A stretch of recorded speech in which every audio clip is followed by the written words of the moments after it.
Elk witness history unfolding. In the rolling hills of South Dakota, a curious herd of elk grazed quietly as an unusual commotion began to stir on the granite face of a mountain. The year was 1927, and workers had arrived, their equipment clanking and echoing through the Black Hills. The elk, accustomed to the peaceful rhythm of the forest, lifted their heads, watching as scaffolding and ropes appeared against the sky.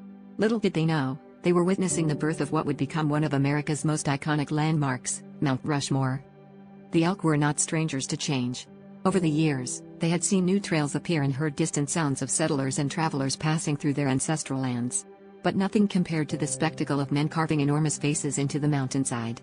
As the first blasts of dynamite sent clouds of dust into the air, the elk watched with wide eyes, unsure whether to flee or stay and observe this strange transformation.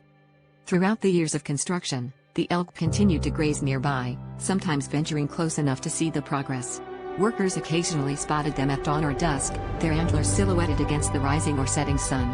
The animals became silent witnesses to the labor and artistry that would eventually immortalize the faces of 4 American presidents. Today, elk still roam the Black Hills, sharing their home with millions of visitors who come to gaze upon Mount Rushmore. While most people look up at the monumental carvings, few realize that the animals of the region played audience to history in the making. The elk, with their quiet presence, remind us that America's story is shared not just by its people, but by its wildlife as well.